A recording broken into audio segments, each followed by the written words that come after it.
the only way to start your day. At Manifesto Yetu. Do you know what that was? We'll get into it today, this morning, as we do. Kidi Mwaga, who is also the convener for Manifesto Yetu, will be with us in a short while. But even as we do, let's get into things this morning with you. Very good morning to you, Javan. Morning, how are you? Very well, thank you. Karibu sana. Asante. You're going to be telling us all about Manifesto Yetu. Yes. We'll do that in a short bit. We'll also get you to interpret our proverb as soon as Kidi gets here so that we can do that together. But in the meantime, from a youth perspective, because a lot of things were said, a lot of things were hammered out yesterday within the walls of Parliament.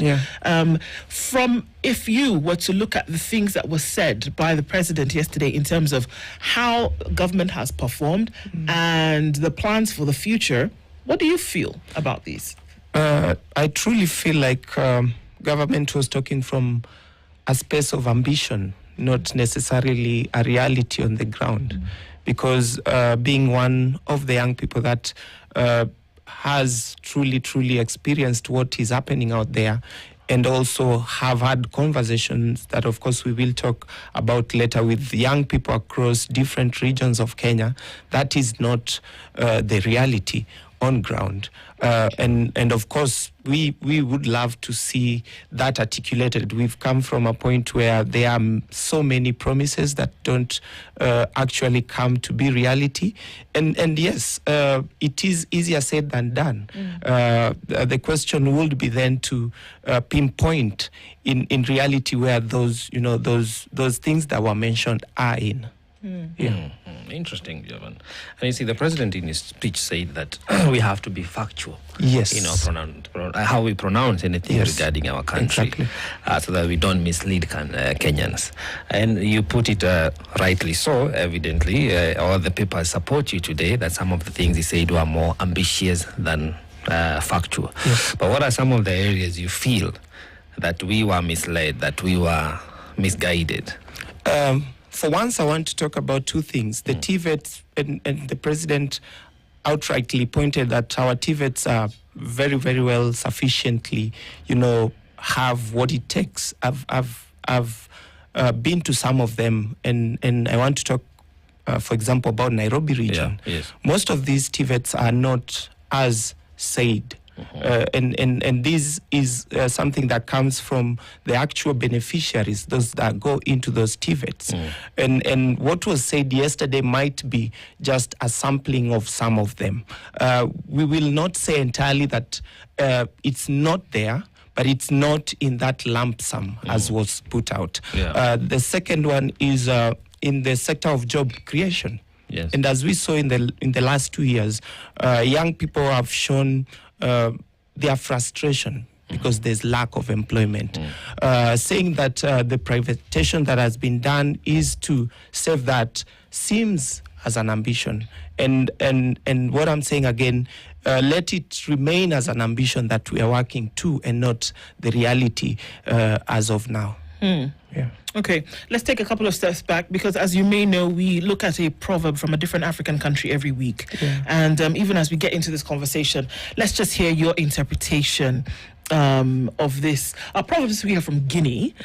Guinea in West Africa, colonized by the French, surrounded by a number of countries whose capital is Conakry. And they've had some interesting times in the recent past. But let's look at what the proverb says today.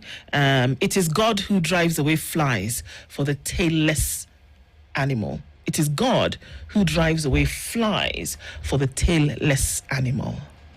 Interesting. My interpretation would mean that, and in this way I'm going to take it also from a spiritual perspective, that God comes in when we clearly speak out of our shortcomings. And that, again, also speaks to spaces that we are in as leaders, that we have to accept our shortcomings so that then the support can be fully embraced for our own good. Absolutely. It's great. So for the youth perspective, we want to always look into, all right, there's so many voices that are coming up every now and then. Yeah. And to help us understand what specific roles or even general ones will youth then take up. Because the youth of today will not be the youth of tomorrow. Yes. And that if there is a place that must be filled, and I do think that there are a lot of places that are already being filled, and that the understanding that it is in the hands of the younger people that we will put a lot of things going forward. Governance, the building of the economy, teaching, across board. Yeah. So Manifesto Yetu is obviously something. Yeah. Please let us know what that is. I will start by going back to, of course, when the Gen Z revolt started. And as came of time, there was the so many less, faceless, leaderless. And as we went throughout the country, we asked, what are the lesses? Because, the less that are in media and newspaper is just less of the few, again, as you say. And every other youth in every other region has a less that they would love to be addressed. Manifesto Yetu came to be a year after when we were just about to, celebrate or rather commemorate the first anniversary. We sat down as young people and asked ourselves, okay, so what do we do? Because again, in the push for whatever we wanted then, and this has now been misconstrued to mean that when we said less, we didn't know what we wanted. When we said leaderless or faceless or whatever less, we didn't know what we wanted.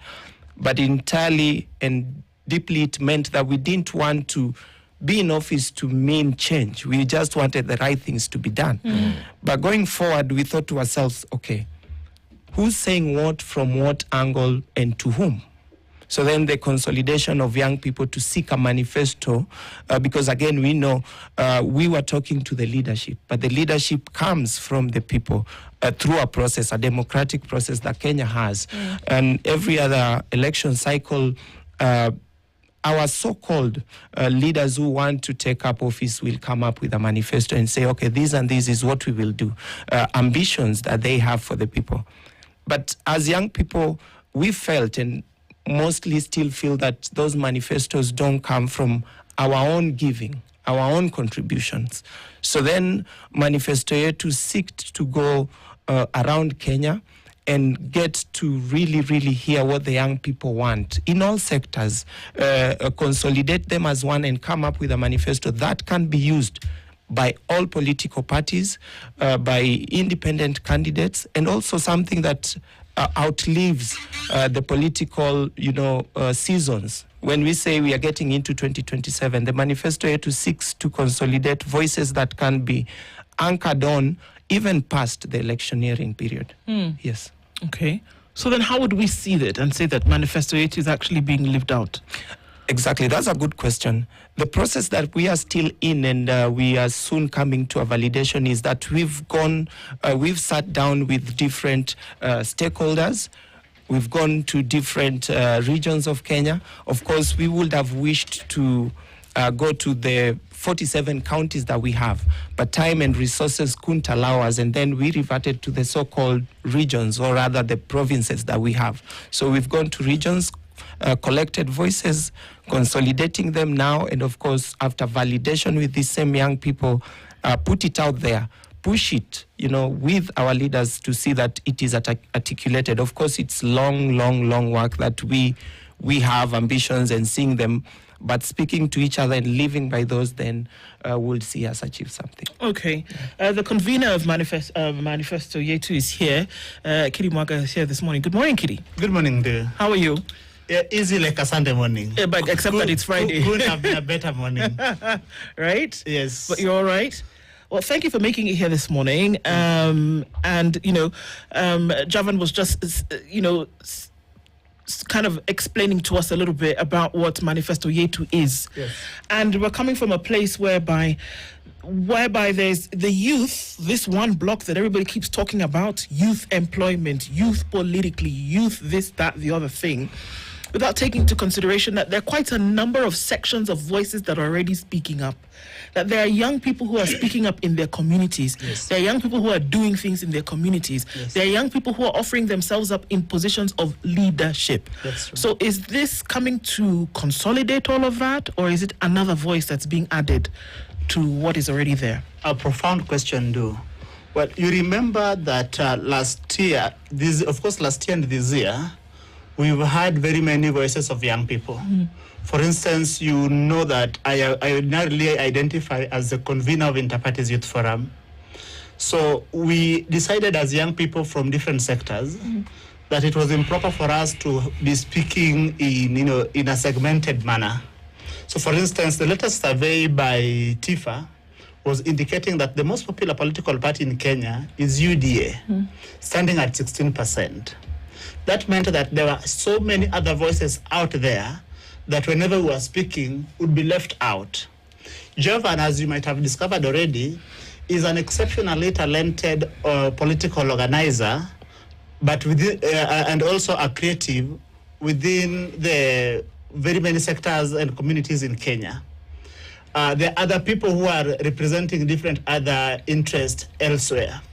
So that is why when we came together under Manifesto Yetu, we brought together these different segments, YSO, academia, creatives, and of course the rest of us from political parties. Because the challenges that we are facing are cross-cutting, but our voices were segmented. So as a critical first step, we then decided that we cannot pretend to be speaking for young people when we have not intimately understood that what is the experience of our fellow other colleagues. Then we then embarked on the process of documented the deepest frustrations of our colleagues and their best, highest hopes. Nice.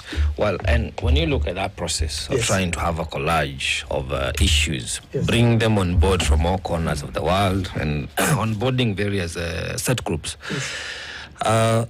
would you say, given what happened yesterday from the State of the Nation, that the issues you have captured in engaging everybody across board, across the country, the concerns that they have raised, the ambitions that you have as a group, would you say they were echoed in that State of the Nation speech by the President yesterday?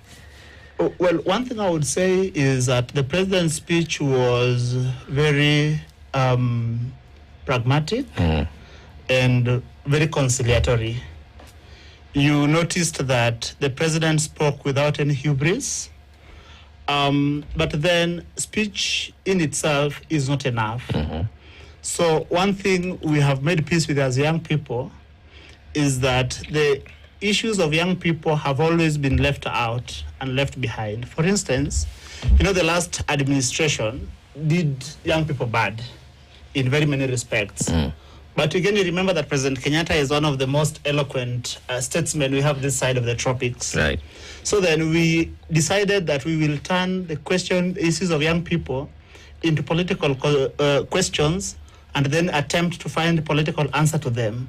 And that begins with organizing and mobilizing the voices of this demographic segment and making sure that then we put them within the structures of the mainstream political process. Do the young people agree that the president and the government at the moment is actually doing what should be done to lift this nation from where it is to where it should be going?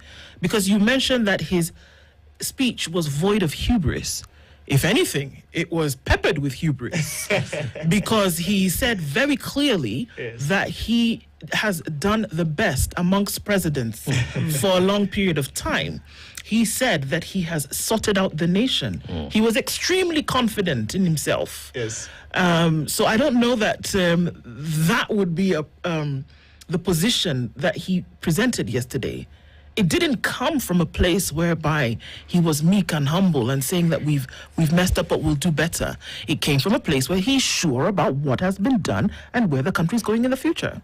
Before I let my brother Javan come in, I think the lack of hubris was in his body language. You and I have watched the president address other meetings before, But then yesterday you realize that he was more laid back in terms of body language. In terms of hubris, in terms of overestimating the impact of some of his decisions, I think it is, while we don't want to come here to lament, but we know that politicians sometimes would want to slightly over-exaggerate certain things or even over-exaggerate. But I think that we will leave that for the people of Kenya. Which is you here now, you, Yes. Jaban. Very much. Very much, yes. Looking at it this way. Yeah. Yesterday we had a sort of a manifesto from the president. Yes. Because, manifesto is basically Exactly. a promissory note. a wish That list, this yes. is what we want to achieve, this is where we are, this is the path we Yes. want to take. Yeah. And then you have the manifesto. Yes.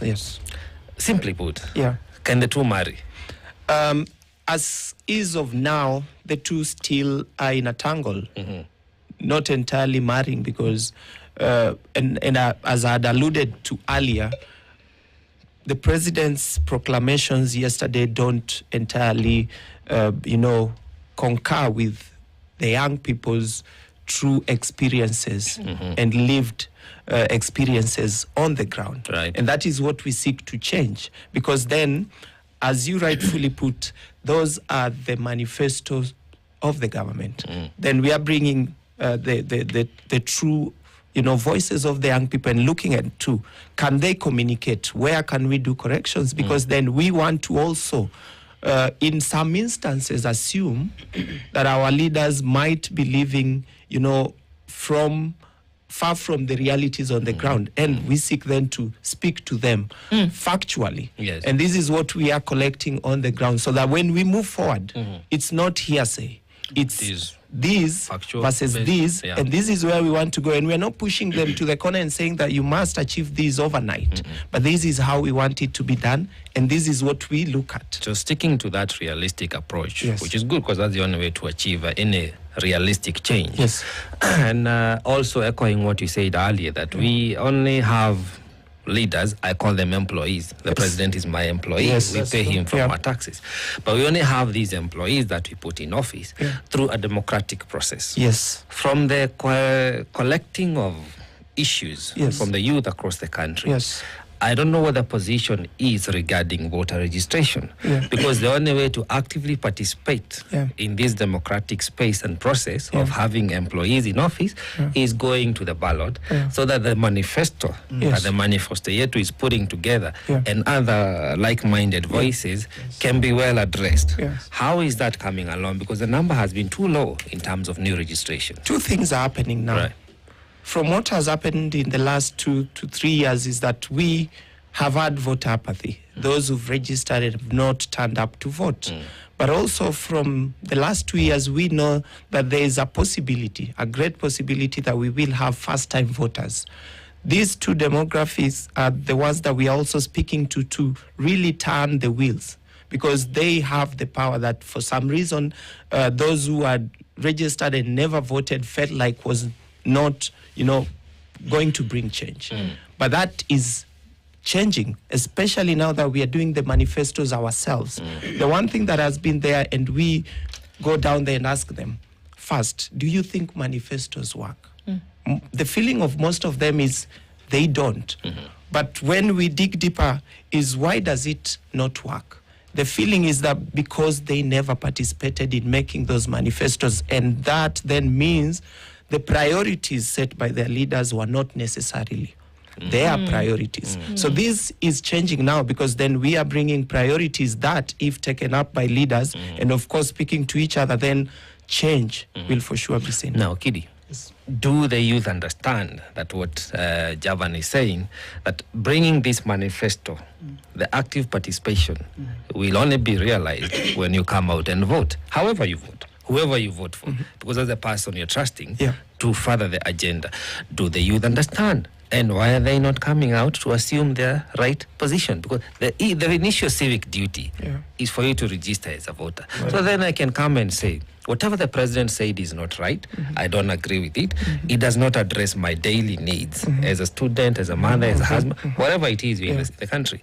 So I need somebody different to come and implement this manifesto that I have actively participated in putting together. But when they don't register to vote, how will that come to life?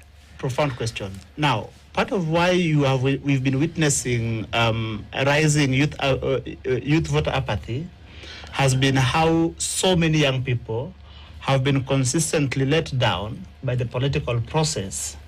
They are mobilized to vote, and after voting, they realize that there is very little for them. We were alive in this country when we said kumira kumira in 2013. Majority of those who are young people in 2013 are today, especially late Gen X and early millennials, Right. are now a fairly disappointed lot because of how opportunity has kept on drifting away from them in the last 1 decade. Then there was 2017 and there was 2022, and the circle has been the same. So when we went out with my brother Javan and the other colleagues whom God gave the presence of mind to work together with us, Correct. one thing the youth told us, that we are not coming out to vote because it is a zero-sum game. Whether you elect party A or party B, the shafting that will happen to you is the same. So then we decided that, part of why that is happening is because we've not been able to consolidate our numbers. We've not been able to speak in a voice that the political class would know that young people think and feel that this is a priority.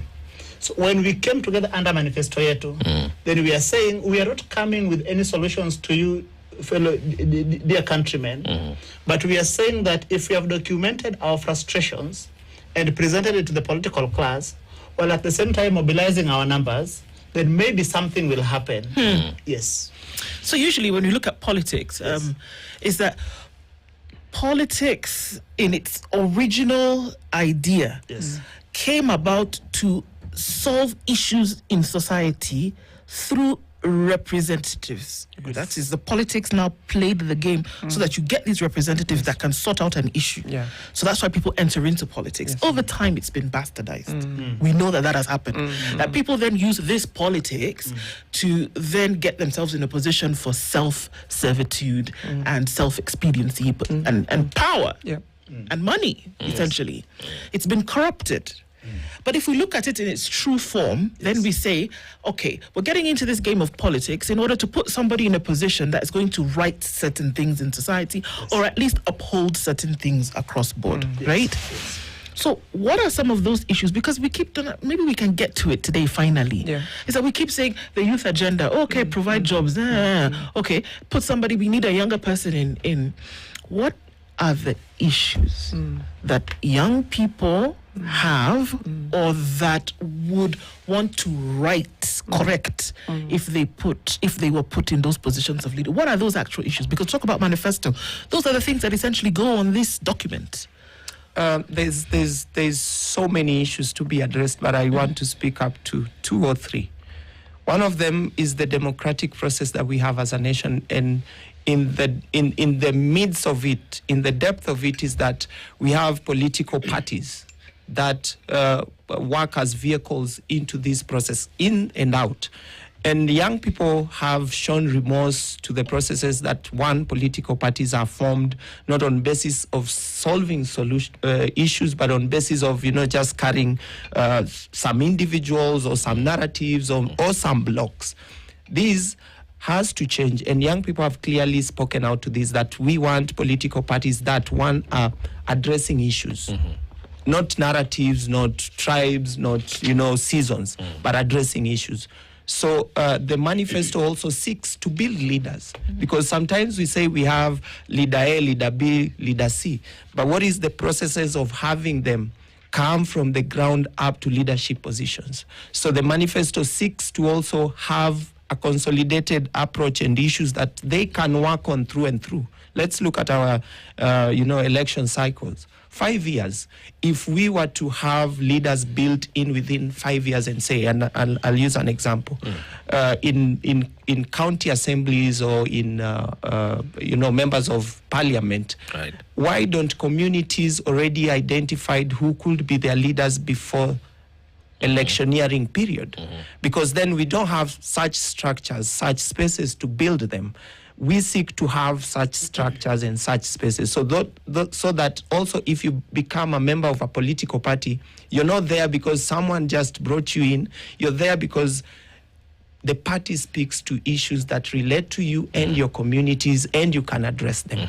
And lastly, is to say that young people have lost hope in those processes. But we've seen where the challenge is, and addressing them is saying the reality.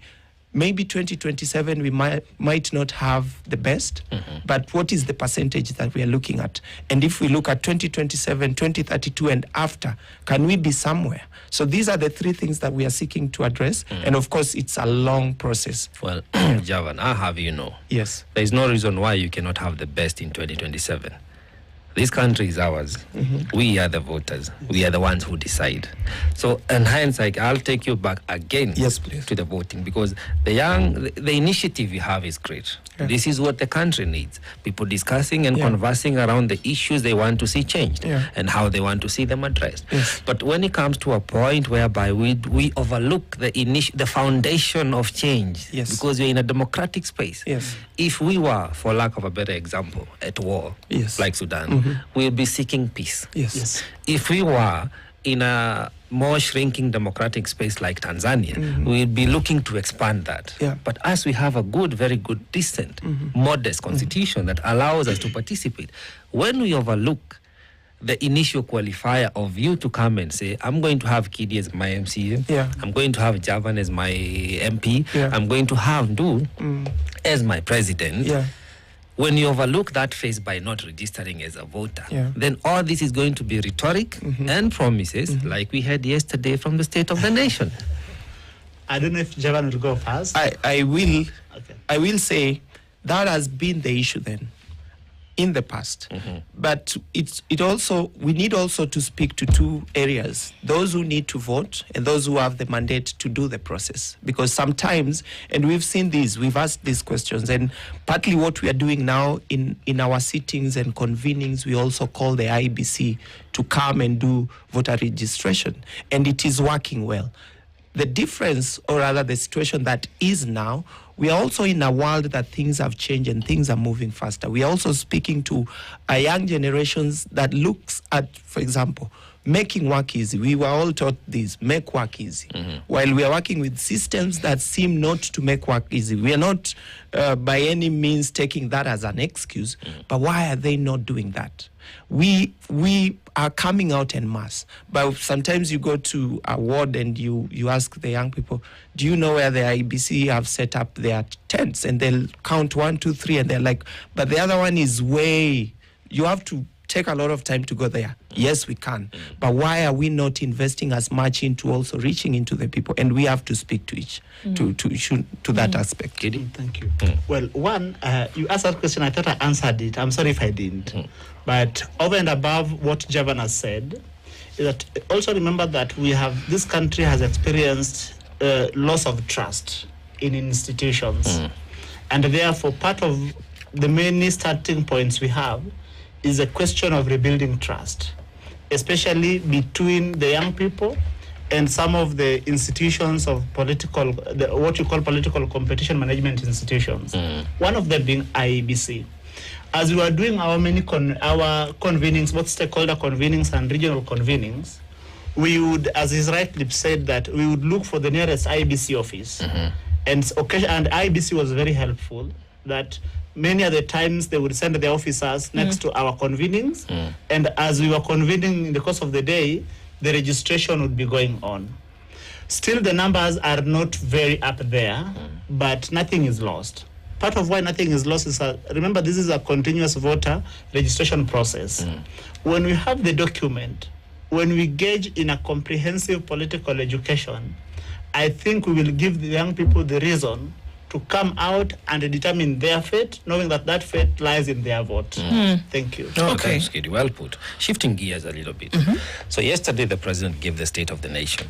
And the members who are sitting in parliament were very excited. Yes. They even committed that he should serve another term. Yes. When you see that as a youth, and given where you stand with the issues that are outstanding from the Manifesto Yetu, yes, what do you make of those legislatures? What do you make of this parliament? Yes. Well, I think that we have, we must remember, one, that parliament stands impeached. on June 25th, the young people withdrew their mandate from parliament. So it continues to serve, knowing that it suffers that legitimacy crisis. We have also, if you look, I work in the area of data. So part of work I do is is forecasting and modeling. If you look at most of the major surveys that have been done around legislature, it indicates that up to 92% will certainly not recapture their seats. So even as they were singing 2-term, or under those of their colleagues singing 1 term, I think that every actor is self-interested.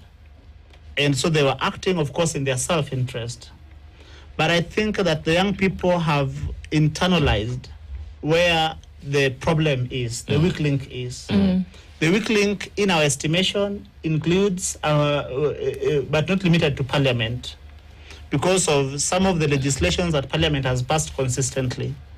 One of them being the Finance Bill 2024, which then almost broke this democracy. So I think young people are aware of where the work is, and they're ready to get the work done. Let me bring in my colleague.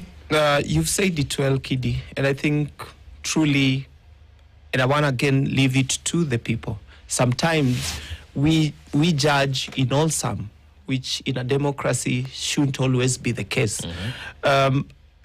When we move around, we ask, do you know of your MCA, your member of parliament, your senator, your governor? What do they do vis-a-vis what you want them to do? Maybe some of them were rightfully placed to cheer because maybe they've been served. And maybe not for some of them. The question then goes back to the people, and it's an issue of holding our leaders to account every other day. It's not one-off. So I'm just going to leave this to say, go back for those young people and Kenyans, look at your leaders in parliament yesterday and point out your MP. Was he on the right side of that conversation then? Because then that matters to every other individual, because also we want to give power back to individuals to make the rightful decision and not decide for them, because it has happened that many a times we want to speak for each other while not considering their rightful view and sitting point. Do you think, do you think that members of parliament, listen, I mean, look at the members of parliament that we have in age from 27 all the way till 80 something. Yes. All right? Yeah. So there's minimal youth representation in that demographic. Yes. And do you think that they would listen if there was proper agitation that came, and how should that agitation be brought about? One way that would look a little controversial, but I think was highly effective, was a couple of months ago, that when you saw something that a member of parliament did, that perhaps there was it did not bring about any kind of satisfaction. The very now popular phrase came, wacha tuwasalimia. Yes. Now, imagine if watu wanasalimiwa with these messages of what you must do by virtue of the fact that you have been elected. Yeah. Do you think that with that kind of coalescing around this idea, that there would be some kind of movement? Of course, there would be. There already is. Most of members of parliament have already changed tune on what they are saying, when they are saying, and how they are saying it, because they know people are watching and people will pick. The demographic that is now truly is gone. We've lost hope. Many have lost hope. But then that means we might also say goodbye until 2027. That is too much of a time to just sit and watch. So then we have to continue kuwasalimia, and the notion, again, we have to speak to these things. The notion of kuwasalimia is only when they do bad, is also a line itself. We are also speaking to when they do good. What, that one MCA, that one MP, when they do good, what do we do? Because then it has to be in a way that someone feels, and I've seen this because I've had leaders, because I mobilize, as Kidi rightfully said, in Embakasi North constituency, for example, before we had elections, the past elections, we had already pinpointed who we wanted to be leaders. Some of them made it in, some didn't. For those who made it in, we always have sittings and ask ask ourselves or ask them, why are you not doing this and that? And they say, this far much the system doesn't allow me. And the system is not just me, it's many of us. So what then do we do? In that case, then we salimia someone differently because we are speaking to each other and they are making effort. If the majority of them then can't be pro-people, then the shift is truly going to be there. It's interesting. And now back to the manifesto yet. Yes. Because you still have over a year before we get to the election. Yes. What are the key issues that you're feeling so far? You know, that this is what people would want, or even just that one thing people are saying, if only the government we have in place, or we will put in place come 2027, addresses this key pillar, the fiber of our country will change.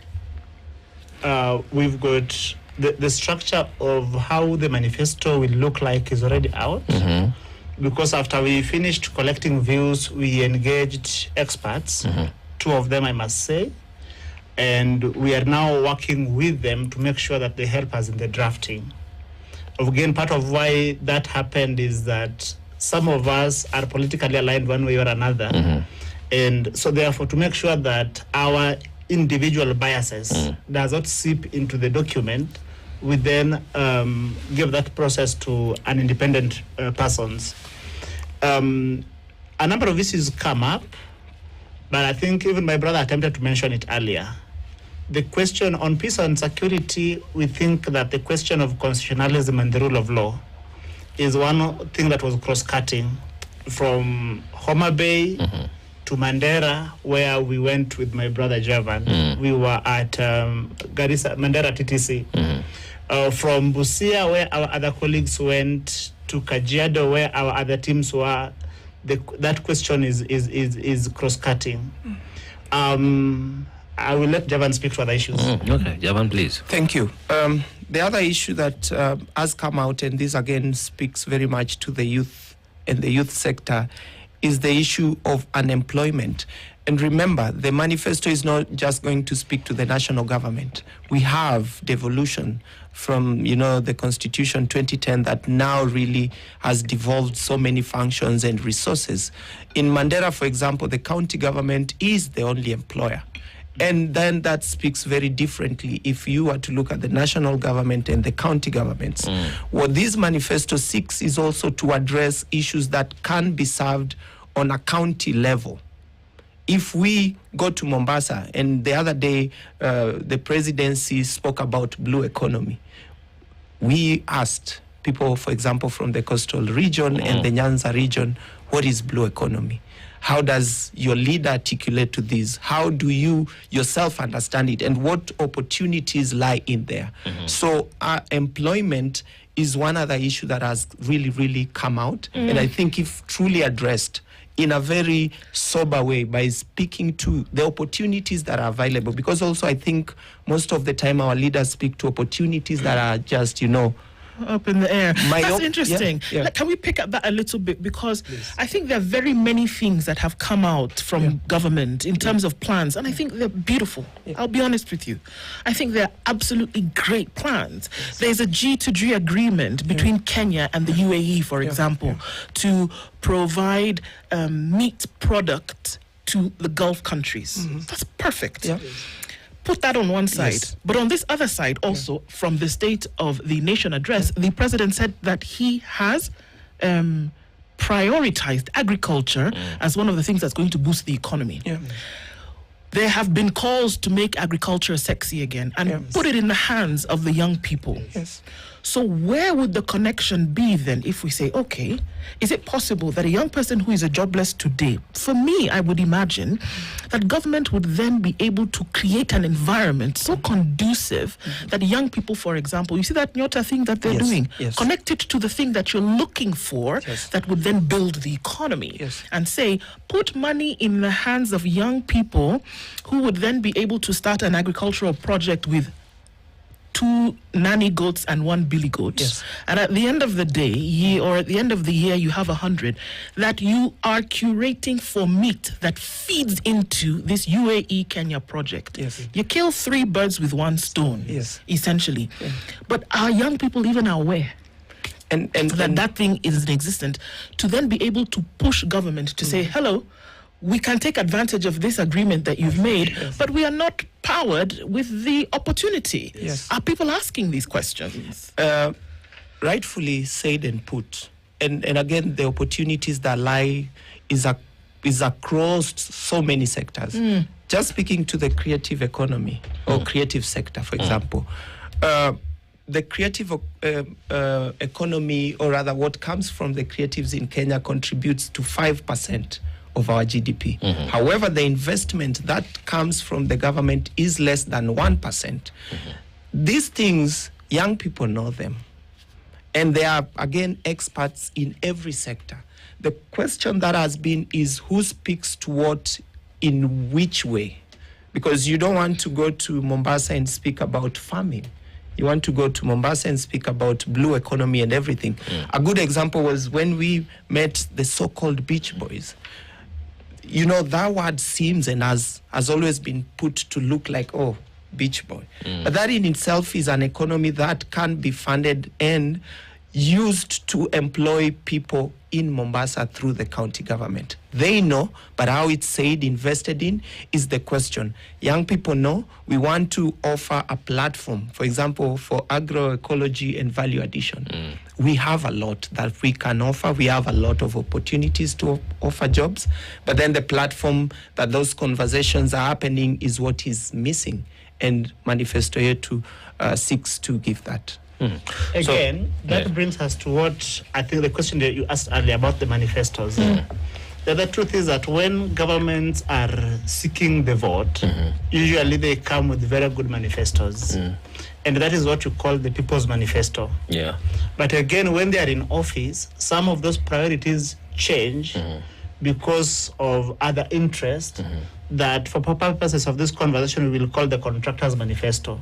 So as a consequence, there are good plans, but there is no follow-through because of other interests. Our critical first step of curing that is to therefore make sure that the young people have the information, and over and above the information, that then their numbers are mopped up around these issues. Thank you. Right. So as you cut across the country, crisscross, and try to shape the ideological changes that people are desiring, how do other youthful, young people, other voices join you? Where do they find you? How do they connect with you? And most importantly, you know, for a long time there has been such initiatives, but you realize it's the backhand or the underhand of the regime, the same regime you're agitating against. So it could be I, who is your partner in that manifesto yetu. I'm the one driving the narrative, but I'm from that regime. So the issue of trust comes up.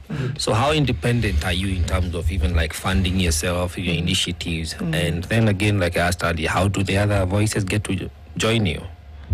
On joining, we have attempted to take advantage of technology. There is American political consultant who was very popular in the Bush era called Karl Rove. Karl Rove, in his book, Courage and Consequence, says that let technology work so that people can think. We have taken advantage of technology. Young people are engaging with us on our social media handles, which is one of the easiest way to get hold of us. But then we also realize that there are very many... What are the handles? It's okay. It is Manifesto Yetu. We are Manifesto Yetu on every social media handle. Yes. Of course, individually, also our handles are there. We've been engaging with young people about how to join us. There is 2 types of joining. There is individual joining, and then there is corporate joining. On corporate joining is that young people, say in Majengo, in Pumwani, are already organized and working, but they are working just amongst themselves. So then what we do is that they give us someone they are working with, their leader, someone they've identified as their leader, to then join us at the Manifesto Yetu technical working group. That way, we know what is happening in Majengo. Individually, is that the young people of Kenya, because we are not saying we are for this region or for this ideology or for that, it is as long as you're a young person of Kenya, then you are invited to engage in the manifesto yetu and make sure that we write a narrative that can bring back the lost trust in this country. And can it be, and those who, you click into this, can they be members of political parties? Can they already be pushing a particular agenda in a political party, or is this one to form a political party on its own? Well, how does that look like? Thank you. And part of the formation that we have is also youth leaders from youth leagues of different political parties. It's an all-encompassing coalition. We have youth-serving organizations. We have youth leaders from academia. We have youth leaders from different sectors already in. But we understand that that is not the end. And of course, any person also interested within the youth sector. And we, of course, call the young people, but if there is anyone who's not even within the age gap of a youth but has something to give in, we welcome these thoughts, because also we've had a challenge of, intergenerational conversations where it's young people versus the old, and that is not the way to solve issues in a democracy that is a country. Right. So, like we said earlier, there's no reason why you cannot have the best in 2027. Yes. And knowing that, it's best that we remind ourselves that bad leaders are elected by people who do not vote. Yes. Very good. Another reason why people should come out and register, and I think that ought to be a core issue moving forward for all of us, not just your responsibility, but for all of us, is to understand that the reason we've been having this cooperation, handshake, broad-based, is because the winning margin has remained too low. Yes. So 2027, if we want the manifestos to converge into a transformational agenda of the country, the winning margin has to be so significant, meaning that the majority of us Kenyans will have trust and faith and give the mandate to that one person with more than 10 million. And then whoever will be number two will be a distant number two with about 2 million. So we don't end up with these shenanigans of handshake, broad-based, whereby you